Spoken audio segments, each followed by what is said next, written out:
I'm going to speak on the mysteries of Easter Revealed, part 2. Last Sunday, I shared with you the mysteries of Easter, part 1, and I quoted a scripture from Isaiah chapter 53, verses 4 and verse 10. Verse 4 says, "It pleased the Lord to bruise him." And verse 10 says, "He was smitten by God and afflicted." So I made you understand that Father God punished Jesus Christ. He inflicted wounds, pain on Jesus Christ. Verse 4 of Isaiah chapter 53 says, "It pleased Almighty God to bruise Jesus." He bruised Jesus. Why did he do that? Verse 10 says Jesus Christ was smitten by God and afflicted. I told you Isaiah chapter 53 is a book we call the Messianic prophecy, talking about Jesus Christ. One of the verses says, "He had no form nor comeliness, and when we see him, there was no beauty that we should desire him. He said he was like a man of sorrows, acquainted with griefs." Verse 1 says, "Who has believed our report, and to whom has the arm of the Lord been revealed?" The report of God was not too beautiful to be believed. That's why he said that. Because Jesus Christ came before him as a root out of a dry ground, not as a flower from a fertile or beautiful ground. And that is why the ministry of Jesus Christ was not easily received, because there was no beauty nor comeliness that when you see him, you should desire him. And I gave you 2 reasons why Father God punished Jesus. Reason number 1, I said 2 punishments Father God inflicted on Jesus. The first punishment was that Father God punished Jesus Christ with darkness. And then we quoted Matthew chapter 27, verse 45. It says, "From the first hour, from the 6th hour to the 9th hour, Jesus Christ, the whole world was filled with darkness." And I explained to you that the New Testament was written at the time when Israel was under the Roman government. So their lifestyle, their things were done by the way the Romans did their things. And to the Romans, the day starts at 6 a.m. So first hour means 7 a.m., second hour means 8 a.m., third hour means 9 a.m., fourth hour means 10 a.m., fifth hour means 11 a.m., and sixth hour means 12 noon. So from 12 noon, Jesus Christ was nailed to the cross till 3 p.m. You understand that is the time we experience light from the sun. A preacher was preaching on TBN, and he said Jesus Christ was on the cross from 6 o'clock to 9 o'clock, because to him, the 6th hour means 6 o'clock. No, the 6th hour is 12 noon, and the 9th hour is 3 p.m. Why did Father God have to punish Jesus Christ with darkness? And I explained that darkness and sin, they are synonymous. The sins of the whole world on that day was put on Jesus Christ. So although Jesus is the light of God, on that day he lost that light, because my sins and your sins, the sins of the generations yet unborn, were all put on Jesus Christ. Even the sins of the people who died right from Adam. Somebody said, "Do you mean the Adam, David, all those people, their sins were put on Jesus?" Yes. When you read 1 Peter chapter 3, when Jesus Christ died, he went to hell. You know why he went to hell? Because he went to hell so he would perfect the salvation of the people who were dead. Because remember, everybody who died right from Adam through the last person who died before Jesus Christ died, they were all in the prisons of Satan. That's why the Bible says when he ascended up on high, he led captivity captive.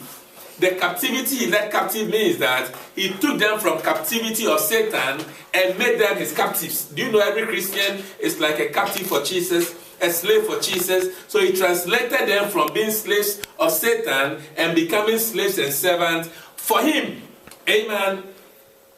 Somebody said one reason why Judas Iscariot committed suicide quick is because, actually I wrote it in my book, The Mysteries of Christmas and Easter Revealed, that it could be that one reason why Judas Iscariot committed suicide is because he wanted to go and meet Jesus Christ in hell. So he asked for forgiveness. Because he knew that in him alone dwells eternal life. One day I'll preach to you and let you know why Judas betrayed Jesus. And you'll be surprised his intentions and his motives why he did what he did. But we might see him in heaven. You never know. It is very debatable, because Jesus Christ said the person who did that, who betrayed him, it is better if he had not been born. The same Jesus said in New Jerusalem, the foundations of the city will have 12 foundations, and each of the foundations will be enlisted the names of the 12 disciples of Jesus Christ, which means Judas Iscariot's name will also be there. And that's why you don't have to judge him too quickly. Does that make sense? But what I'm trying to say is he went to hell and preached to the people there for salvation. But the main point is this: Father God punished him with darkness, so that as we receive him, we will no more walk in darkness, but we will walk in the light of God. The second punishment Father God inflicted on Jesus is the next verse. Jesus said, Eli, Eli, lama sabachthani. For the first time in his life, Eli, Eli, lama sabachthani means, my God, why has thou forsaken me? He couldn't call him Father. That was the only time in Jesus' life when he addressed the creator of the heavens and the earth as God.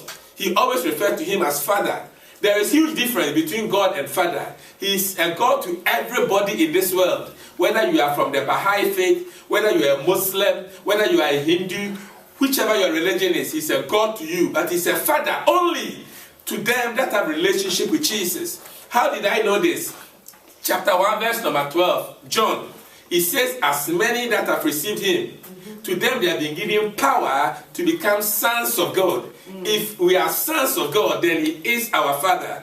And in Galatians chapter 4, verse 6, Paul said, because we are sons, we can call him Abba, Father. Abba is the most family-oriented name somebody from Israel could call his father, like we say daddy.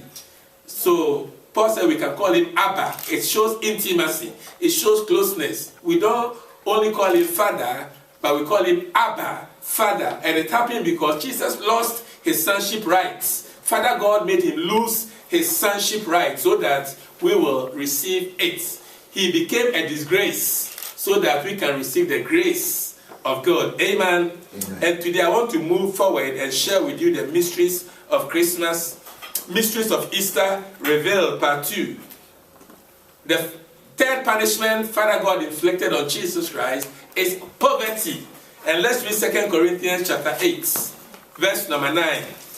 2 Corinthians chapter 8, verse number 9. Father God punished Jesus Christ with poverty.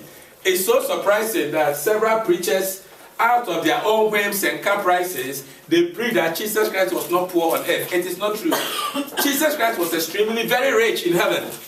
As a matter of fact, he created everything. All things were created by him, for him, and through him. But then on earth, he was poor, extremely poor. Let's read from 2 Corinthians chapter 8, verse number 9. 2 Corinthians chapter 8, verse number 9.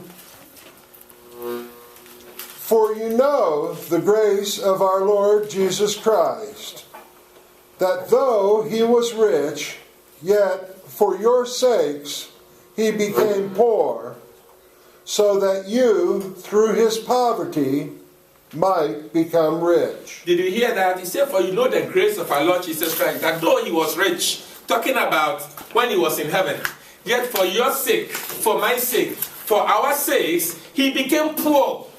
Why did he become poor? So that we, through his poverty, might become rich. So the pastors who preach prosperity message, it is all right for them to say that, well, because Jesus Christ became poor, that's why we are rich. But it is wrong for them to change the gospel and say that Jesus Christ was never poor. They argue that he has houses. They argue that he rode on a brand new donkey, and that's why they should have brand new Rolls Royces, and that's why they can buy jet planes. There is nothing wrong if you have jet plane, if you have Rolls Royces, if the purpose is to promote the gospel. But don't change the gospel just to suit your situation. On earth, Jesus Christ was poor, extremely, very poor. He was so poor. Don't you understand that birds of the same feathers, they flock together? And Jesus Christ had 11 illiterate fishermen who were his disciples. Only one of them was a little educated, Matthew. For his profession, he was a tax collector. The tax collectors those days are not like the people who work in IRS today. They are like people who would just be going around and be giving people tickets and get money from them. Like when you park your car in a wrong place, those who give you tickets. That's the kind of work Matthew was doing. He was giving tickets to people and then getting money from them. It was a work for the middle class, and he was almost about the educated man among the disciples. All the other 11 were illiterate fishermen. Jesus Christ was poor. He was so poor that one day somebody came to him and said, Lord, I believe you. I want to follow you wherever you're going. Jesus looked at him and said, you don't understand what you're talking about. Then he said, foxes have holes. He said, birds of the air have nests, but the Son of Man has nowhere to lay down his head. Accommodation was even a problem for our Jesus Christ. At that time, when he was supposed to pay his temple tax, he had no money. So to avoid shame, disgrace, and embarrassment, he had to do miracle, conjure a miracle to survive. Remember, when he called Peter, he said, Peter, henceforth, I'm going to make you fishers of men, not fishers of fish. Stop fishing. But when things became difficult and he was in a critical stage, he told Peter, look, go and look for your fishing net and go back to fishing.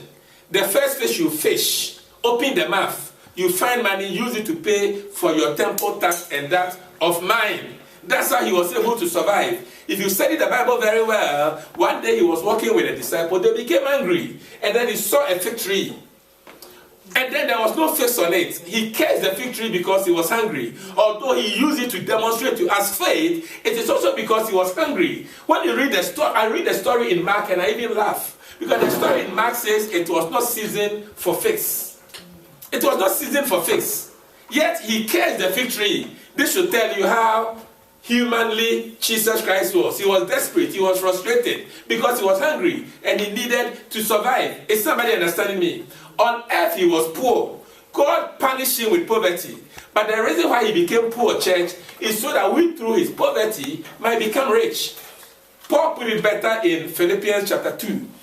He said, although he was God, he did not think it robbery to be equal with God. He stripped himself of all glory and dignity and all reputation and honor. He stripped himself of all his riches, of all his awesome glory. And he became like us, so very poor. Look at the place he was even born, in a manger, where he could easily be affected with tetanus, where he could easily be affected with strange diseases. And then when he was growing up, anytime he wanted to preach, he had to borrow boats or ship from somebody so he could do his ministry. When he's going through Jerusalem and he gets to Bethany, he has to depend on his friends for survival and live there. He couldn't rent a hotel. So he had to go to Mary, Martha, and Lazarus, stay in their home. He had people who were ministering to him to help him. Because financially things were difficult for him. He wasn't a rich man on earth. Again, the scripture in 2 Corinthians chapter 8, verse number 9. It says, consider the grace of our Lord Jesus Christ, that though he was rich in heaven, for your sake he became poor on earth. Somebody say poor on earth. Poor on earth. He became poor on earth so that you through his poverty might become rich. When we understand this scripture, there is no reason for us to become poor anymore. Remember, he became a substitute for you. He took your place so you can also take his place. So please, if things are not working for you financially, sit up.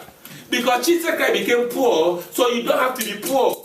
The reason why we are not making it is because we are not using the gifts, the talent, the strength, the potential, the abilities Father God has deposited in us. Because the Bible says in Proverbs, have you seen a person who excels in his work? He will stand before kings. He will not stand before ordinary men. The Bible says a man's gifts will make room for him, and it will bring him before kings and great men. So all that you need to do, church, is to identify the gifts, the strength, the potential, the talent, the abilities Father God has placed in you. Diligent to these things, carefully working on these things is what will change your life from poverty to prosperity. Amen. Although Jesus Christ became poor, that we through his poverty will become rich, it's not going to come automatic. We have to work. We have to put work in it. We have to do what we have never done before. It is said that it is crazy to do the same old things over and over and over again and expect a change. If you want to get the things you've never had before, do what you've never done before. So the work that we are doing, let's put in more effort. Let's use more ideas. Let's change the way we do things. And as we do, God is going to bless us. And then we'll find our situation where we won't be lacking anymore. But listen, he told Abraham, I'll bless you, and you become a blessing unto many. And Galatians chapter 3 says, them that are of faith, the same has been blessed with faithful Abraham. Which means that because God has blessed us, we should also become a blessing to others. Financially, we should become blessing to others. Spiritually, we should become blessings. Materially, we should become blessings. But how can you give the things you don't have? Because we lack, because we are poor, that's why we can't bless others. But that has never been God's plan for us. So let us change our mindset. God wants us to be rich. God wants to change our lives. Why does he want us to be rich? Remember, he punished Jesus Christ with poverty, so that we through his poverty might become rich. But then this richness will come when you change your mindset, when you change your ways of doing things. Is somebody understanding me? And if we are going to do this, God is going to turn our situation around. Everything you do, if you do it very well, he will add his blessings upon it, and it will bring the blessing. Yeah. So look for the blessings. Look within you, the things God has given to you, and do it very, very well. Amen. Amen. So you end up becoming a blessing to somebody. Amen. So Father God punished Jesus Christ with poverty, so that we through that poverty might become rich. Another thing I want to bring to your attention is Ephesians chapter 1 verse number 7. The death of Jesus Christ brought us redemption. His death brought us redemption. Let's read Ephesians chapter 1 verse number 7. Ephesians chapter 1 verse number 7. In him we have redemption through his blood, the forgiveness of sins in accordance with the riches of God's grace. Amen. I love this scripture. It says, in him we have redemption. In Jesus Christ we have redemption, even the forgiveness of sins, according to the richness of his grace. Through the death of Jesus Christ, when Father God punished Jesus Christ with death, through that we had redemption. Redemption simply means to buy back. Redemption means to purchase. Remember, when God created the heavens and the earth, he told Adam and Eve to be fruitful, multiply, replenish the earth, and subdue it. Remember, in Genesis chapter 2 verse 15, he told Adam and Eve to dress the garden and to keep it. In Psalm 115 verse 16, he said the heavens belongs to God, but the earth, somebody say the earth. He said, but the earth has he given to the sons of men to keep. So God gave the earth to us. But you see, when Adam and Eve sinned against God, they literally sold that birthright to Satan. That's why 2 Corinthians chapter 4, verse number 4 says, Satan is the God of this world. Satan became the God of this world. When he was tempting Jesus Christ, listen, in Luke chapter 4, verse 6, he told Jesus Christ that if you will bow down and worship me, I'll give all the glory of this world to you. For it has been delivered to me, and I give them to whomsoever I will. The father of Illuminati. Is that how they call him? Illuminati. What? Illuminati. Illuminati. Illuminati, yeah. Satan is the father of Illuminati. They control the world, if you don't know. Exactly. Satan said, if you bow down and worship me, I'll give it to you. Because I give it to whomsoever I will. Whomsoever I will. But Jesus Christ knew that he's going to get it from Satan. To get it from Satan, he doesn't have to bow down and worship Satan. He has to die a shameful death on the cross. And then redeem us with his blood. So when you read 1 Peter chapter 1 verse 18, it says, for as much as you know that you were not redeemed with corruptible things as silver and gold, but were redeemed with the precious blood of Jesus Christ. Our redemption did not come because Jesus Christ was going to bow to Satan. No. Satan told Jesus, if you bow down and worship me, I'll give them to you because they belong to me, and I give them to whomsoever I wish. But Jesus Christ was not going to do that. He has to use his own precious blood to redeem us, to redeem us, to redeem us. Bible says that Satan does not open the door of his prisoners. When you read how Satan fell in Isaiah chapter 14 verse 17 says, when people see Satan, they'll say, is this not the man who made the world like the wilderness? Is this not the man who does not open the door of his prisoners? So every unbeliever is in the prisons of the devil. Before Jesus Christ came, we were all in the prisons of the devil. That's why he could kill people easily. He could steal from people easily. He could destroy people easily.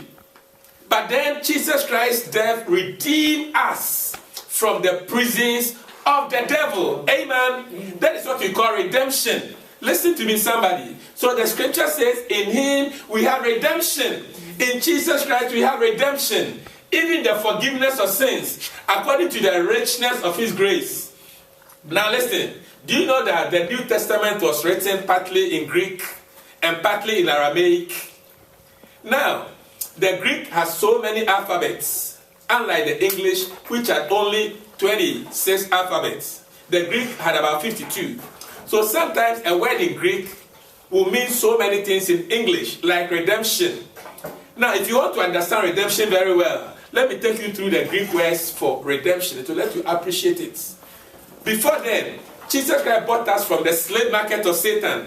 And in the Greek, market means agora. Somebody say agora. Agora. So Jesus Christ literally went to agora and bought us with his precious blood. He went to the slave market of sin and bought us and redeemed us. So when the Bible says in him we have redemption, in him he went to agora, the slave market of Satan, and purchased us with his own blood. But there are 3 Greek words that explains redemption better and clearer. I want to bring to your attention. The first Greek word is agorazo. Somebody say agorazo. Agorado. I didn't say agorado. Agorazo. Agorazo. Zo. Z-O. Agorazo. Say agorazo. Agorazo. Agorazo means to buy something in the slave market. In the slave market. So what Jesus Christ did was this. He went to the slave market of Satan and literally purchased us with his blood. Could you believe that? With his own blood, he purchased us. That's why he died shameful death on the cross. Church, he knew what he was going to go through. Heaven knew how Jesus Christ was going to be humiliated. So Father God, when he wanted to save humanity, in Revelation chapter 5, I read that and I get worried and I get happy. Worried because when Father God said, who will go and redeem my people, there was silence in heaven. For once, church, there was absolute silence. Because Father God, in his omniscience, opened their eyes and they could see the pain, the suffering, the agony, the humiliation he was going to go through. Don't you understand that a crown of thorns was put on his head and they pierced it, and then the blood was oozing out from everywhere? Somebody who has not brushed his teeth for a very long time, around 3 a.m., spit on Jesus' face. And then somebody slapped him from behind. And they said, prophesy, who slapped you? That's how we had this April Fool thing. Because April Fool originated from when the person slapped Jesus, because it is believed he died in April. And then they said, prophesy, who slapped you? And then they were making mockery of him. The 33-year-old young man was nailed to the cross naked. Could you believe that? Naked on the cross. And people were looking at him. And then the people said, you saved, and they said you couldn't save yourself. And they were laughing. And one of the thieves with him even said, if you are the Son of God, why would you save yourselves and come and save us too? Making mockery of him. Making mockery of him. He went through hurt and pain. But he did that for your sake. He did that when he used his precious blood to redeem us. Please, if you've not watched The Passion for Christ, watch it again. That guy was the name Mel Gibson. Don't you realize after that movie he's going through so many challenges? Right. Demons are attacking him from everywhere. Yes. He went through painful divorce. He's going through so many things. You think it is... The demons have seen how that movie is affecting lives. So they are all over him. Pray for him. Don't criticize him too much.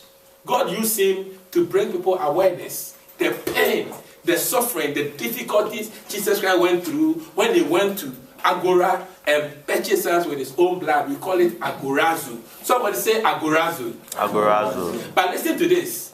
Don't you know you can go to market and buy something and forget that thing at the market?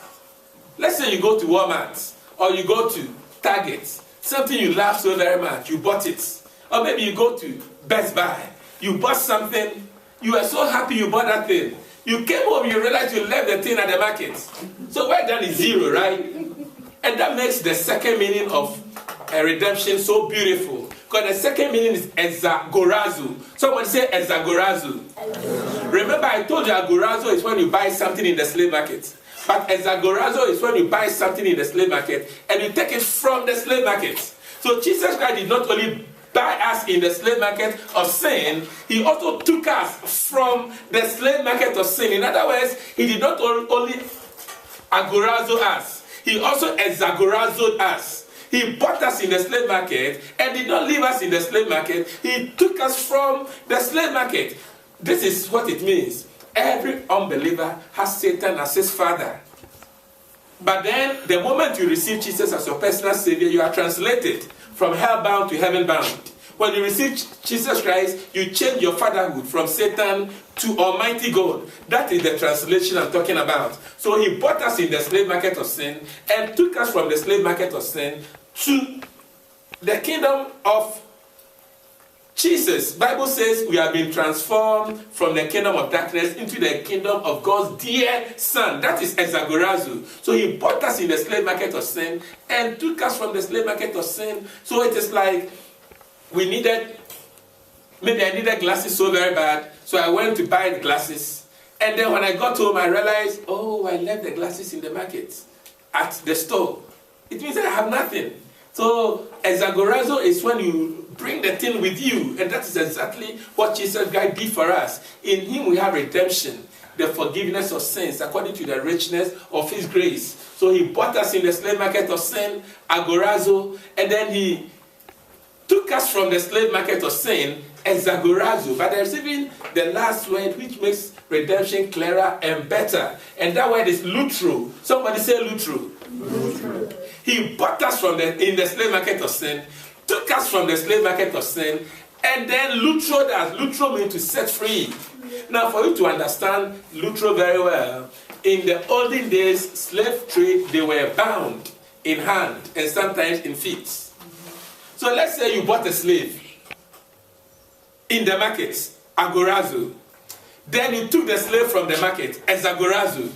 If you don't lose the slave from the handcuff, the slave can still not do anything. And that is where lutro comes in. Lutro means to set somebody free. A typical example is Lazarus. If you read the story very well, Jesus Christ went to Lazarus' tomb when Lazarus was dead. And then he shouted and said, Lazarus, come forth. And the man who was dead and the body was stinking for 4 days came back from death. When he came, he was bound. Could you believe that? He was bound. He came all right, he resurrected all right, but he was bound. So Jesus Christ had to give instruction. He said, loose him and let him go. That is lutro. So Jesus Christ took us from the slave market of sin.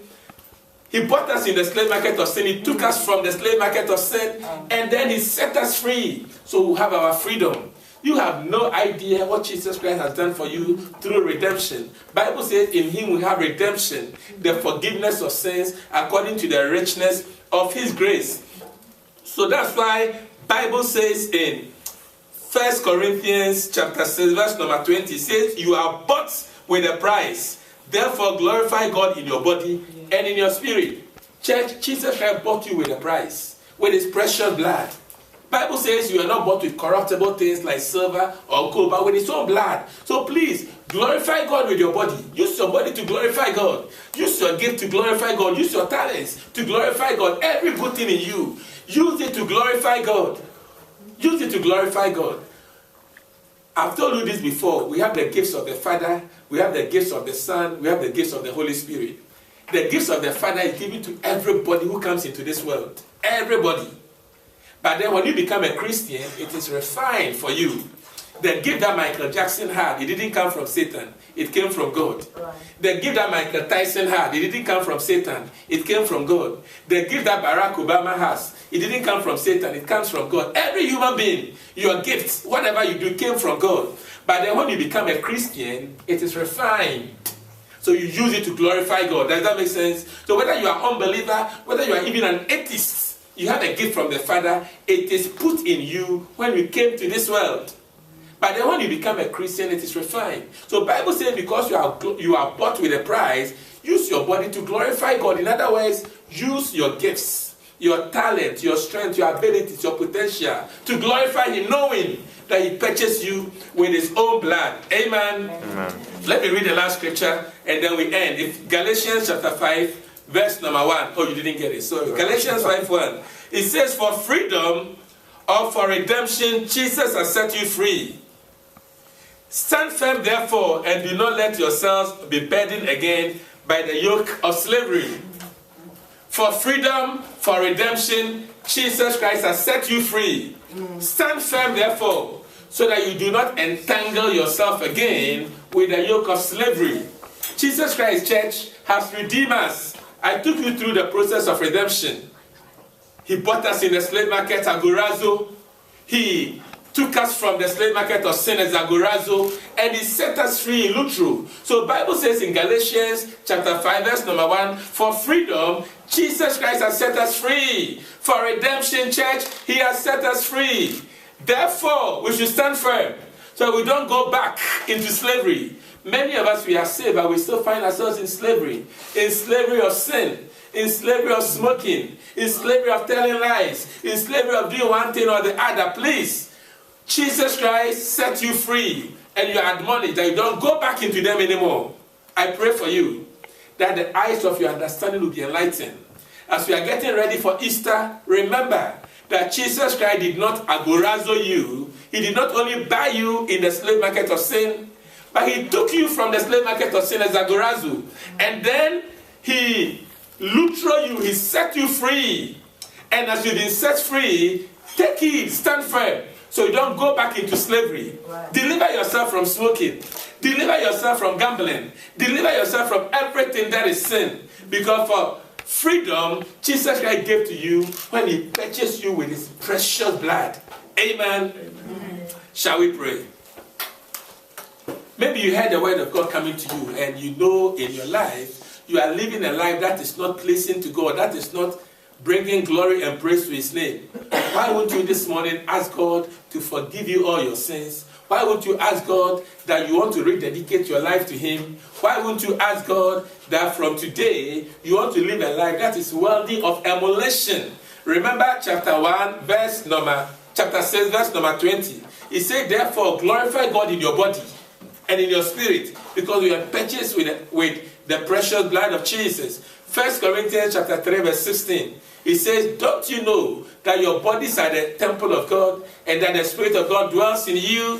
Verse 17 says, if anybody destroys the temple of God, him will God destroy, for the temple of God is holy, in which temple you are. God resides in you. You don't own your life anymore. Jesus Christ owns your life now. You are a property of Jesus Christ. You are a born slave for Jesus. So you glorify God with your gifts, with your talent, with everything about you. Pray and ask Jesus Christ to help you so you live up to your expectation, so your life will bring glory and praise to Him. Lift up your voice, somebody, and pray this prayer solemnly. We are praying. Don't look at me. Pray this prayer. Ask God to help you so you live a life that is worthy of emulation, so your life will be dedicated unto Him. Father, in the name of Jesus, as your word has come to us, help each one of us, that today we will rededicate our lives to you. We will live a life that is worthy of emulation, so that everything that we do will bring glory and praise to you. In the name of Jesus, help us to see the importance of Easter. Help us to realize that in Easter you died for us, and that it is very crucial that we live for you. Thank you for hearing this prayer. Help every weakness in us. Help every infirmity in us. Help everything in us that is not bringing glory and praise to you. You created us so you know us. You know our shortcomings. You know where we fall short. You know why we are not living up to expectation. Holy Father, help us and turn our lives around. In Jesus' name I pray. I want you to say this prayer after me.